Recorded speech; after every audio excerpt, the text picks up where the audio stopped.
Okay, so I wanted to do a quick video, like an update on what's going on with the current guitar collection. So I still have my Telecaster. That's my number one. That's my baby. Um, I will probably keep that guitar for as long as I can. I mean, I go through guitars like crazy as it is, but um, so the Telecaster is my number one. My number two is my Les Paul, which I have not shown that too much in videos. I did show some videos back, a ways back. They might have been in shorts, not full length videos. You'd have to look those up in shorts, possibly. Or you know what? I think there is a full length video that I was showing the wiring, and I don't know if I ever showed it complete or not. But that's my number two guitar.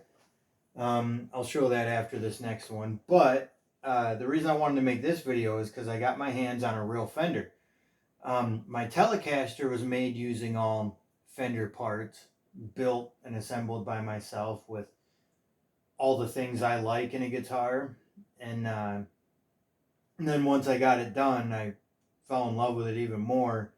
And then I had to take it apart and paint it to make it more my own. And yeah, I love that guitar. But so, anyways, I ended up getting this guitar here on a trade for a Marshall half stack that I had, and yeah, it's my first real Fender. And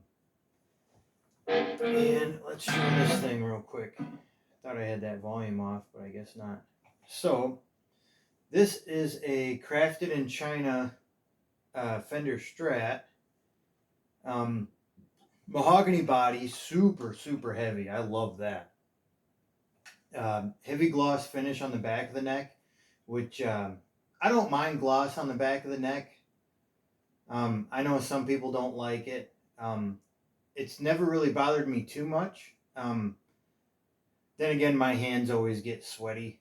I always have sweaty hands, and I end up sliding after a while of playing, anyways. Something about the gloss on the back of the neck actually makes it feel a little more quality and less pieced together to me. But I'll play either or. But when you hand me a heavy guitar that's completely covered in clear, it it definitely feels like it's a finished guitar and not like a project guitar or something that was pieced together. Um,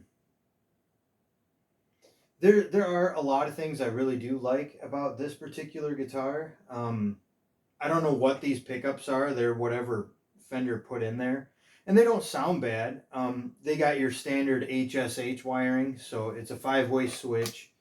Um, your first position would be your humbucker. The next position would be this coil split mixed with the middle by itself, coil split mixed with middle, and then full humbucker, and then back to full humbucker. So it's your standard HSH pickup configuration. I built something similar to this back in like 2014, 2015, around there, and I called it Wham. And that one I did a little bit different. I mean, the switch was the same, but the volume knob I had moved to here, and then made a master volume, master tone. And then where the volume is, I put an arcade button in there and had a kill switch button.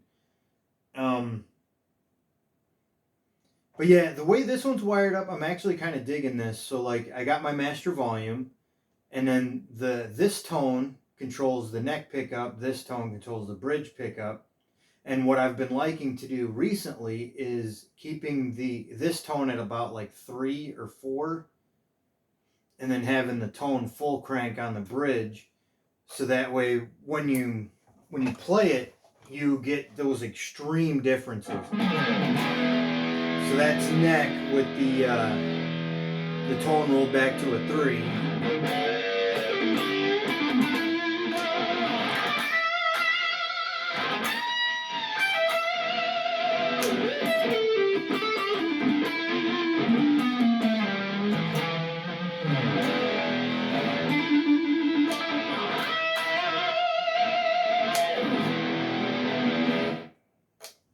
Yeah, so not only do you, when you switch to the neck pickup, not only do you get that bassier side, but now it's keeping that tone back, has the a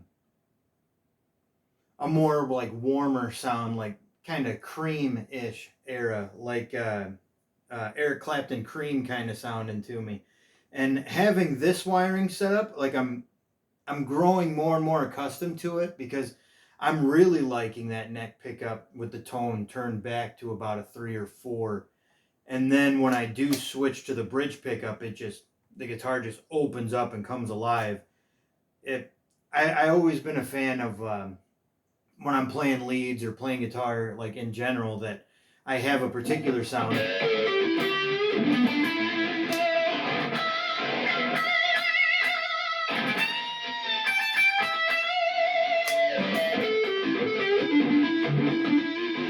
To me, it's like a I'm ready to go full out, or like a go baby go setup. Having a sleeper, you know, and then being able to rip it full open.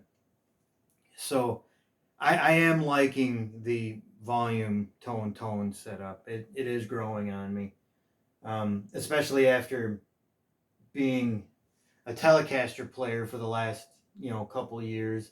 I my whole guitar playing experience since I was 16 to where I am now, the majority of that was fat strats. Most of the time, single humbucker strats, and then I did double humbucker strats, and then there was a small handful of HSH, and but most of the time it'd be like a master volume, master tone setup. This having volume, tone, it is growing on me, and I am really liking it. However, with this guitar in particular, it does have some things that. So I got it from the original owner. He said it never came with a trim arm, which is a real bummer, because trying to look for this particular trim arm, it seems really small and I don't see threads in there. So it's got to be a push in and a real thin one. So that's going to be kind of a pain hunting that down, because I definitely want a whammy bar on it. If you see a lot of my older videos with my older strats, I'm a big fan of these 6 saddle vintage style Fender style whammy bars. I know how to keep them in tune and stuff like that. And so I need to find a bar for this. And I guess the only other gripe I have against it is it's got vintage style tuners, which is nice. You're not going to poke yourself on the tuning heads with like a rogue string, that sticks out. You're not going to hurt yourself, which is nice. But the gear ratio, they don't feel as nice as like modern tuners. But the split post shaft, if they were to do a split post shaft like this, but then have the enclosed back end like a modern, with the modern shape of the actual tuning head, I think I'd really like that. But when they do these like this, it's just that cheap bent metal going over a gear. And if you've ever been inside these, you know what I'm talking about. Like the vintage style tuners on the back end of them are not very high end, especially like the new tuners we have nowadays. But I do like the split post part of it. So that, yeah, it'd almost be like a perfect in between if I could figure that out. But okay, so the other thing that kind of gets me with this guitar, well, here, let me show this off before I forget. It's like a transparent finish. It's almost black, but like up close, you see that there's a transparent thing happening with the paint, and you can see the wood grain through it. And this thing weighs a ton. This thing's a mahogany body strat. And but back to my one last gripe about the guitar is the fretboard radius is super round. So I do run into situations where I fret out. There, it choked out. Yeah, so once you start bending really high, because it's got that round radius, right there, it shuts you down. So you got to kind of get used to that. So in certain situations, in it, so instead of doing something like that, you try to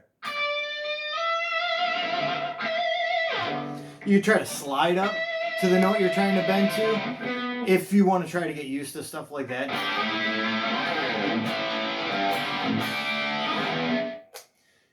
I don't know. I'm still trying to get used to it. I wish it had a flatter radius. But I mean, when it comes to a guitar like this, do you modify it and make it your own? I mean, at that point, you devalue it, I guess. Like, you don't ever make money on mods you do to a guitar. It's always what make and model is it? That's what they're worth. That's what people spend on them. And any modification after that is just a loss to the player. I don't know. I've never owned a real Fender, so like a part of me is very. You probably shouldn't mess with it, man. Just leave it and get used to its quirks. So that's that with this one. Yeah, this one's a crafted in China Fender Strat, and yeah, it's really cool. I don't know exactly what model this would be, but I was able to get it on a cool trade on an amp I wasn't really using, and I like it for the most part. I kind of mentioned all the gripes that I do have with it, but it's nice and heavy, mahogany body. I do like that. So now we're going on to the Les Paul here. I don't know if I ever actually did a video on this one. This particular guitar, I finished it some time ago, back when I was living in my old apartment. I've been in this one now for like 4 or 5 months or so. And yeah, this is a really cool Les Paul Traditional Pro. It's got the satin back and sides and along the neck, so it's all satin. And then the kid I got it off of had it pretty beat up. He had the wrong tailpiece on it. He had an Ibanez one with all the notches in it, and the humbuckers were the zebra coil ones, which that would have been stock. I wasn't a big fan of those. And then the pickup rings were black, and they should be cream like this. So I had to hunt these down. The poker chip was missing, so I had to hunt that down. The nut was broken on the E side. The whole left side here was broken off, so the low E string wouldn't stay in place. So I put a Graph Tech in there.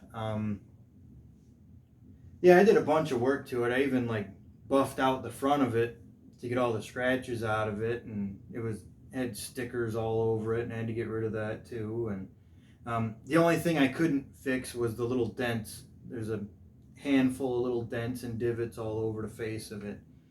But yeah, so I put in Wilkinson pickups, 59s, and then low friction Burns pots, 500Ks with orange drop tone caps, and then I wired it up to a 1959 Les Paul wiring.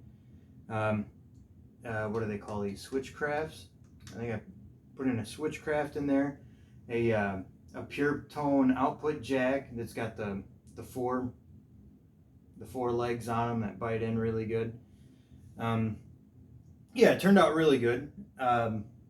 This is my number 2 guitar.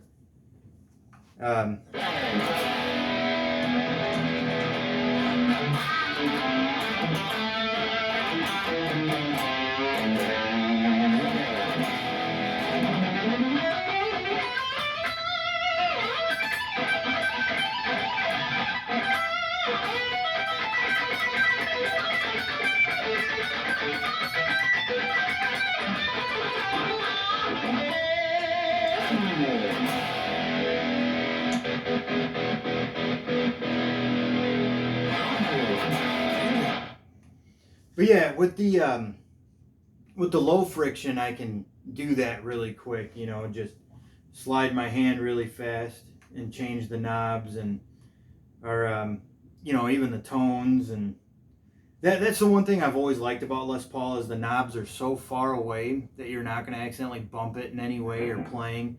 And then having the low friction is when I do need to make a change, it's just roll on it. You don't have to grab it and turn it. And like with my with the Strat here, this has everything stock on this. You can't just let me see. Okay. Yeah, it takes a good amount of pressure to push into it, and you'll find yourself grabbing it and twisting it.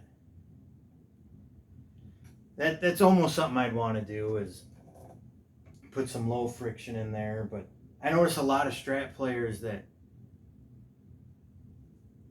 do play Strats, they sometimes bump that knob because it's so close to the bridge there, and it'll slowly turn the guitar down as you're playing.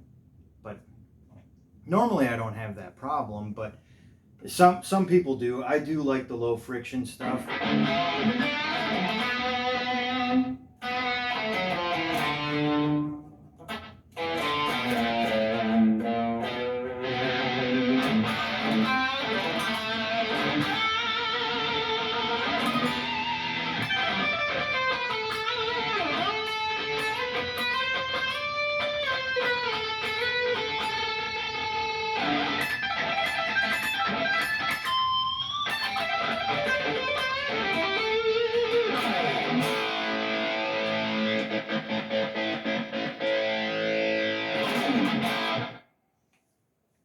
Yeah, so that's the Les Paul. Really cool guitar. The fact that I put the low friction in there makes it feel right. And then the one thing I do like when it comes to like Gibson style guitars, which is not, it's an Epiphone, but the one thing I really do like with Gibson guitars is the radius is a lot flatter. And I love playing on stuff like this. And this particular guitar is a pretty fat neck. I'm a fan of the chunky necks, and this one's got it. Yeah, this is an awesome guitar. I do love this one. There's plenty of videos of the checkerboard telly. You can always go back and watch all that old stuff. That's my number one guitar. But the telly's my number one. This is my number two when I need humbuckers or something a little more distorted and extreme. And this is my go-to for that. And then I have the Strat, which I don't really have a sound I've found with it yet, but I do like the fact of keeping that tone knob back like I was telling you about. And then being able to flip to the bridge and then it goes full open. And it is a cool guitar, but there are some things I'd have to get used to about it, like that super round radius and the notes choking out like that. But I mean, I could just keep raising the action until that's no longer an issue, but I like a really low action on my guitar. So I don't know. The telly's still my number one though. And I just want to do that update real quick, show you what's going on with the guitars right now. I just have the three. I've gotten rid of a lot of guitars.